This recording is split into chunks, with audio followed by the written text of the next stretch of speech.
Ships at anchor, a deceptively peaceful scene.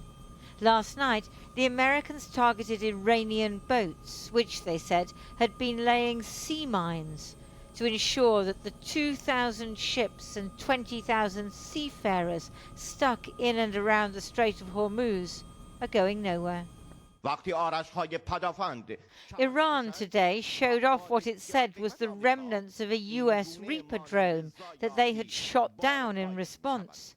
Arash the Archer, a character from Iranian mythology, had unleashed his arrows at the drone, they said, and loaded it onto a boat like scrap metal.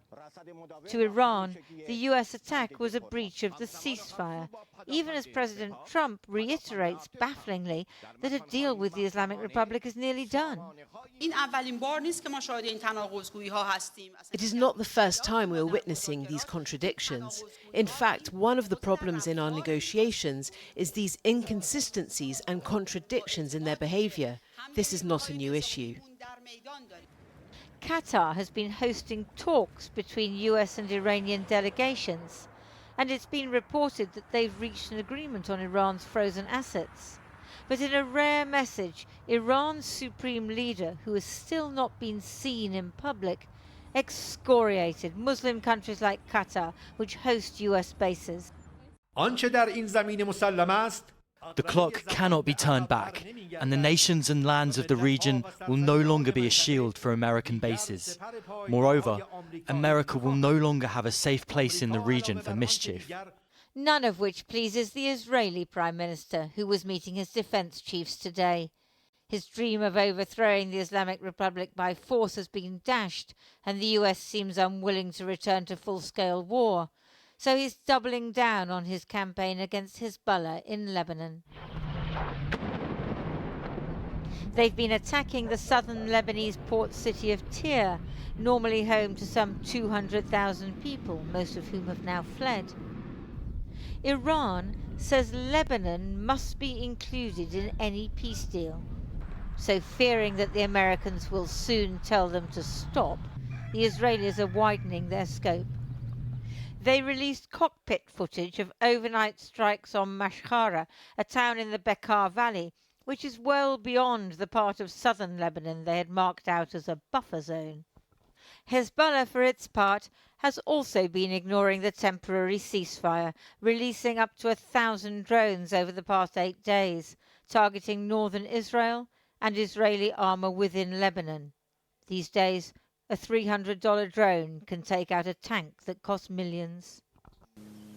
Lebanese are only too familiar with such destruction. Experience tells them that when one war gets resolved, another rises from the rubble. Lindsay Hilson there, and joining me now from Washington, D.C. is Barbara Slavin, a distinguished fellow at the US-based think tank, the Stimson Center, and former director of the Future of Iran initiative at the Atlantic Council. Thanks very much for talking to us today. Iran has accused America of committing a gross violation of the ceasefire with these new airstrikes. Will it derail the talks, do you think?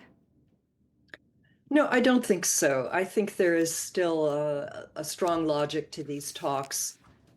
President Trump very much wants to see the Strait of Hormuz reopened. He wants to see oil prices go down. He wants to see gasoline prices go down as we are entering the summer months in Washington and the United States, and people are going to be traveling. So, these sorts of things occur. The U.S. probably did see some Iranian vessels laying mines, and it's really key that the strait be reopened. This is now the main goal, even though, of course, the war, when the U.S. and Israel started it, had much more ambitious goals than this. I mean, and what are the chances of a deal? Because, as you say, Trump and much of the region needs the Strait of Hormuz reopened, but it's not lost on the Iranians, is it, that this has proved to be perhaps its greatest weapon?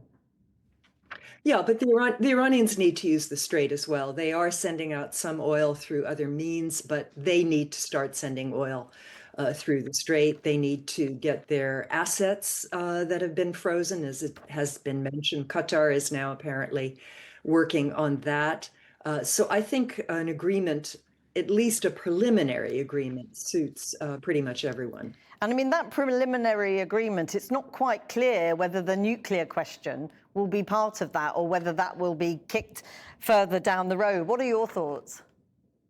I think it's going to be largely kicked down the road, although we have seen some comments by President Trump about what he calls uranium dust. It's actually a gas. It's highly enriched uranium that's buried under the rubble of previous strikes in Iran. And there have been some statements suggesting that the Iranians would be willing to turn this material over to the International Atomic Energy Agency. That's not quite what Trump demanded. He wanted it sent to the United States. I don't think that's going to happen. But if this material is recovered, if it is down blended, so it's no longer so close to weapons grade, and if all of this is done under the supervision of the IAEA, that would be very good news. I mean, would it be good enough to deliver a deal that is not actually looking a lot like the Obama deal from several years ago that he rubbishes regularly? Yeah, unfortunately, whatever he gets is unlikely to be as good as what Obama got, and it's unlikely to be as good as what he could have gotten had the U.S. not made the decision to go to war with Iran twice during negotiations.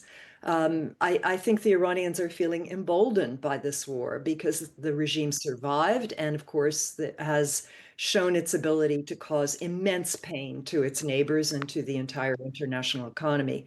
So I don't think he's going to get what he wants, but whatever he gets, he will say is a victory because that's what Donald Trump does. And meanwhile, the Israeli Prime Minister has been doubling down on his attacks on Hezbollah in southern Lebanon, with Hezbollah responding.